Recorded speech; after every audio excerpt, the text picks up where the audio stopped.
শিলিগুড়ি পুর নিগমের জল সরবরাহের ক্ষেত্রে গাফিলতির অভিযোগ তুলে জনস্বার্থে মামলা দায়ের করবেন শিলিগুড়ির বিধায়ক শঙ্কর ঘোষ। শুক্রবার শিলিগুড়ির জার্নালিস্ট ক্লাবে সাংবাদিক বৈঠক করে এমনটা জানালেন তিনি।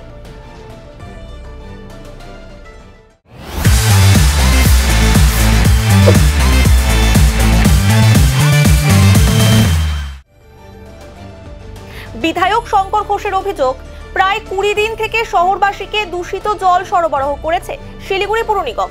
এর থেকে প্রশ্ন উঠছে, রাজ্যে যে সমস্ত জায়গায় জল সরবরাহ করা হয় তা কতটা বিশুদ্ধ, সেই জলের পরীক্ষা নিরীক্ষা করা হয় কিনা তা নিয়েও প্রশ্ন তোলেন তিনি। এই নিয়ে রাজ্য জনস্বাস্থ্য ও কারিগরি বিভাগকে জানানো হবে বলে জানান শঙ্কর ঘোষ। বিধায়ক হিসাবে আমি প্রথমেই বলবো যে শিলিগুড়ি শহরে মানুষের স্বাস্থ্য নিয়ে আর স্বাস্থ্যের মতন সংবেদনশীল বিষয় নিয়ে যে ছেলে খেলা শিলিগুড়ি মিউনিসিপাল কর্পোরেশন করেছেন, কোর্ট খোলবার সাথে সাথেই এই বিষয় নিয়ে আমার পক্ষ থেকে জনস্বার্থ মামলা দায়ের করা হয় এবং জনস্বার্থ মামলায় এটা অবশ্যই আমরা আশা রাখবো যে বিচার ব্যবস্থার মধ্যে দিয়ে এই পুরো যে ছেলে খেলা হলো গত 20 দিন ধরে, সেই ছেলে খেলা নিয়ে কারা দায়ী, কাদের দায়িত্বে এই ছেলে খেলা হয়েছে এবং স্বাস্থ্যের মতন একটি সংবেদনশীল বিষয় নিয়ে বা মানুষের জীবন নিয়ে যারা ছেলে খেলা করেছেন তাদের কি হওয়া উচিত, এই সমস্ত প্রসঙ্গগুলি এই জনস্বার্থ মামলায় আমরা উত্তর খোঁজার চেষ্টা করব। এবং তার পাশাপাশি আমরা সারা পশ্চিমবঙ্গে ফুলবাড়ি ওয়াটার ট্রিটমেন্ট প্ল্যান্টে যে ঘটনা আমরা দেখলাম, যে বিগত 20 দিন ধরে মেয়র সাহেবের সাংবাদিক সম্মেলনের মুহূর্ত পর্যন্ত যে জল সরবরাহ করা হয়েছে, সেই জল প্রতিদিনকার যে মনিটরিং সিস্টেম, সেই মনিটরিং সিস্টেমকে উপেক্ষা করে দূষিত জল, কেউ কেউ বলছেন এটা বিষ জল পান করানো হয়েছে। আমাদের আশঙ্কা সারা পশ্চিমবঙ্গে যত ওয়াটার ট্রিটমেন্ট প্ল্যান্ট রয়েছে সেই সমস্ত ট্রিটমেন্ট প্ল্যান্টেও কি এই ধরনের কোনো মনিটরিং ছাড়া শহরবাসীকে পানীয় জলের নাম করে বিষ জল পান করানো হচ্ছে কি হচ্ছে না, এই ব্যাপারে খতিয়ে দেখবার জন্য রাজ্যের সরকারের জল সরবরাহ দপ্তরের কাছে আমি অন্তত ব্যক্তিগতভাবে আবেদন জানাবো মাননীয় মুখ্যমন্ত্রী এবং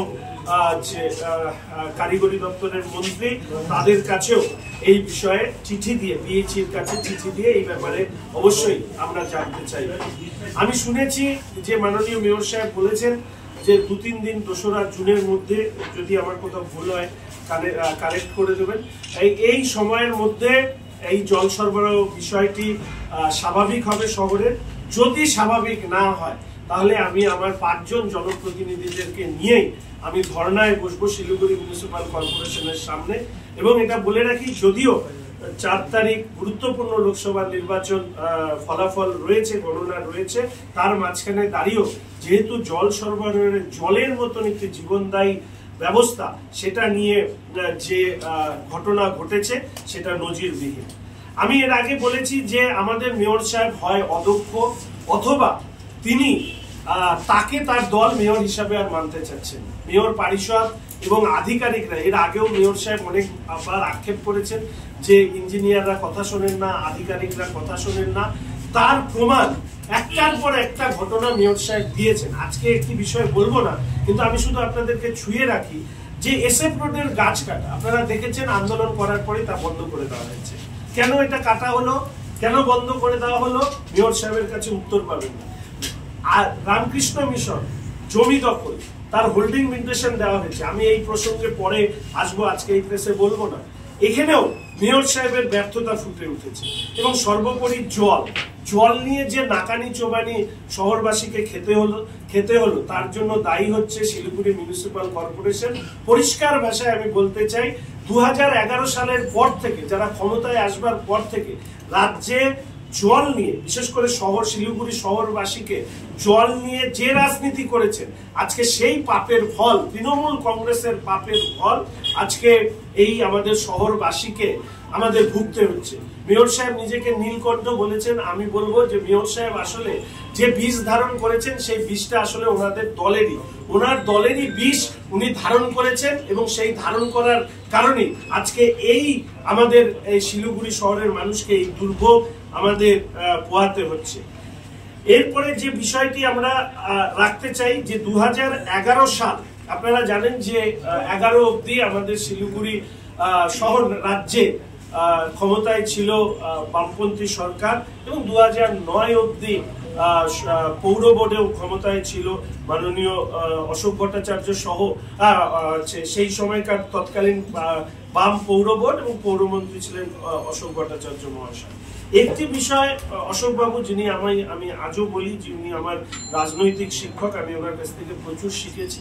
অশোকদা আরবানাইজেশনের উপরে অসাধারণ সমস্ত লেখা তিনি লিখেছেন, এবং আজকে এই প্রশ্নের জবাব অশোকদাকেও দিতে হবে যে ঠিক যে বামপন্থী সরকার, রাজ্যের সরকার, তারা যেরকম শিলিগুড়ি পৌরবাসীকে তারা পরিশুদ্ধ পানীয় জল দিয়েছিলেন ফুলবাড়ি ওয়াটার ট্রিটমেন্ট প্ল্যান্টের মধ্যে দিয়ে, কিন্তু এর পাশাপাশি এই উত্তর দিতে হবে যে র্যাপিড সিভিলাইজেশন বা আরবানাইজেশন হওয়ার কারণে শিলিগুড়ির যে জনসংখ্যার গতিবৃদ্ধি, তার ফলে শিলিগুড়িতে যে জল সংকট বাড়বে, তা সত্ত্বেও কেন বিকল্প ব্যবস্থা তৎকালীন বাম সরকার করেননি, সেই বিষয়টিও কিন্তু অশোকবাবুকে বলতে হবে। আপনাদের মনে আছে যে খড়গপুর আইআইটি কে দিয়ে 2030 অবধি একটি পার্সপেক্টিভ প্ল্যান অশোকবাবু এসজেডি এর তে থাকবার সময় তিনি করিয়েছিলেন। ব্যক্তিগতভাবে বিভিন্ন যারা এই ব্যাপারে গবেষণা করছেন, শিক্ষক, ডাক্তার, তাদের সাথে কথা বলেছি।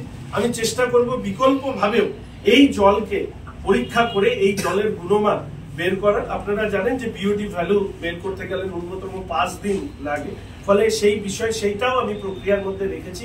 ইতিমধ্যে আমি বিভিন্ন মেডিকেল কলেজ, বিশ্ববিদ্যালয়, গবেষক এদের সাথে যোগাযোগ করে চেষ্টা করছি যে জল এখন সরবরাহ করা হচ্ছে সেটারও গুণমান জানার, এবং এতদিন ধরে উচ্চ মানের বিওডি যুক্ত জল খাওয়ার ফলে শারীরিকভাবে কোনো সমস্যা তৈরি হতে পারে কিনা সেই প্রশ্নেরও উত্তর খোঁজার চেষ্টা করছি।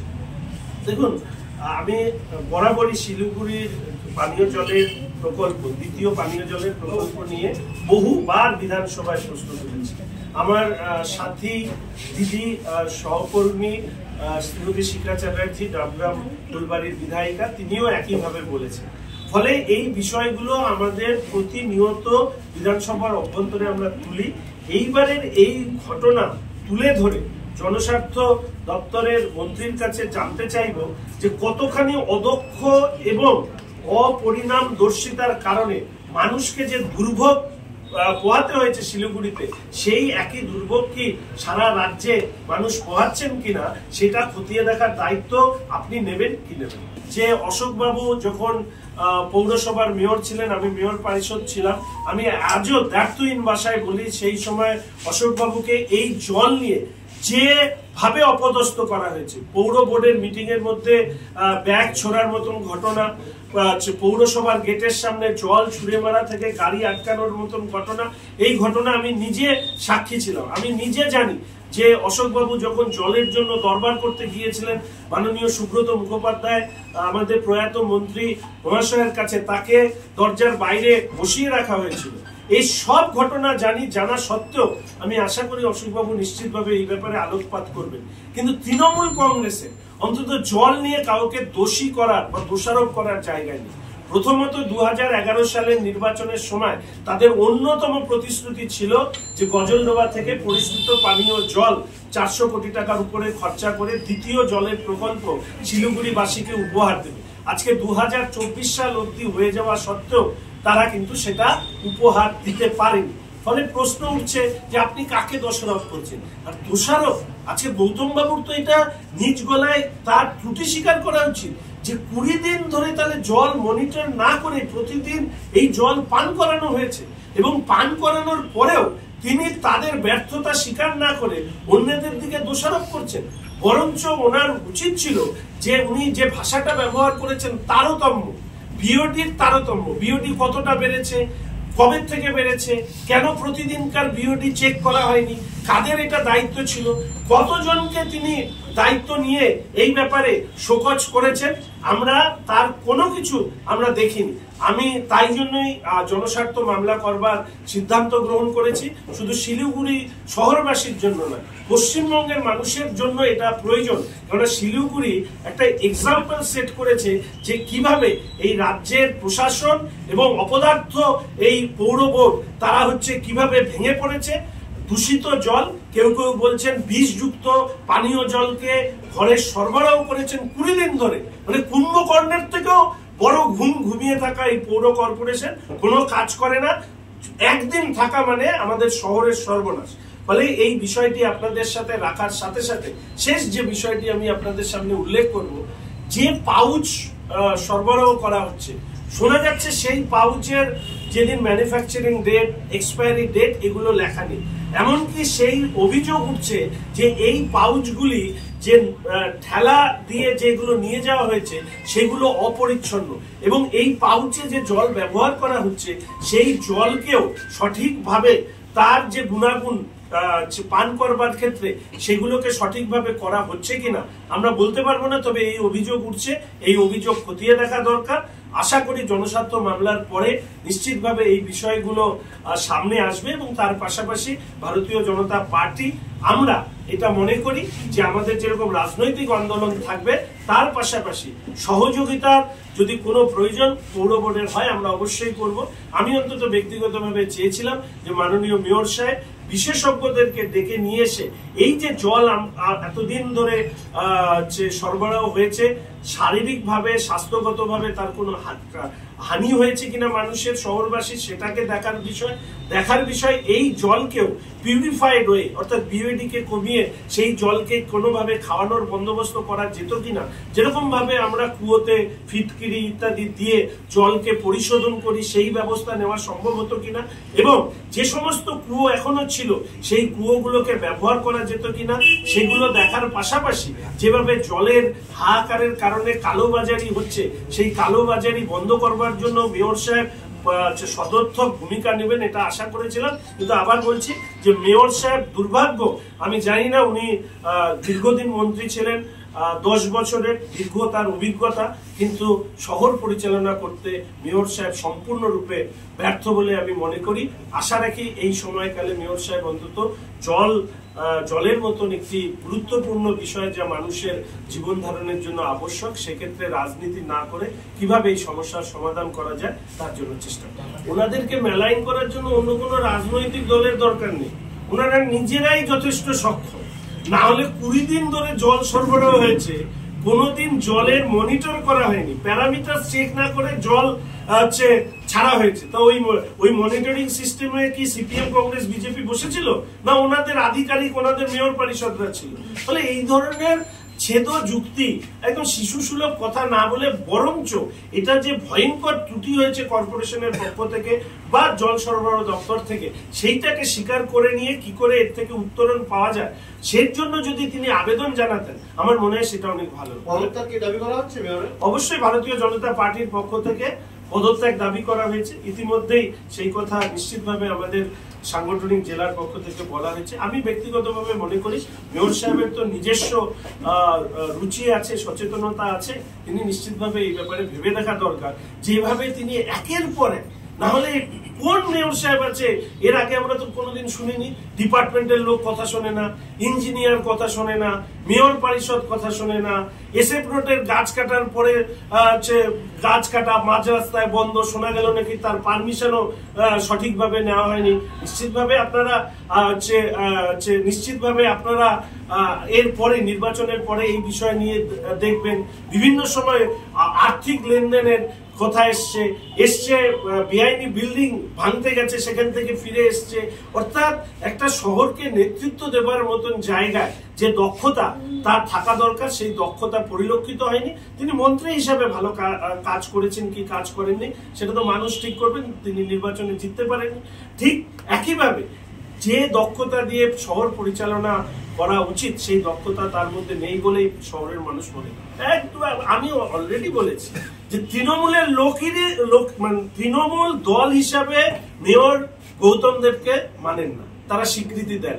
ফলে স্বীকৃতি না দেওয়ার কারণে আজকে তৃণমূল কংগ্রেস পৌরসভাকে যেভাবে দখল করে তারা জল সরবরাহ করছে, এর থেকে তো এটাই মনে হচ্ছে যে মেয়র হিসেবে যে গৌতম দেব তার উপস্থিতিকে তৃণমূল ছাত্র পরিষদ অস্বীকার করেছে বলেই আজকে তারা নিজেদের পতাকা দিয়ে সরকারি যে জল সেই জল সরবরাহ করছে।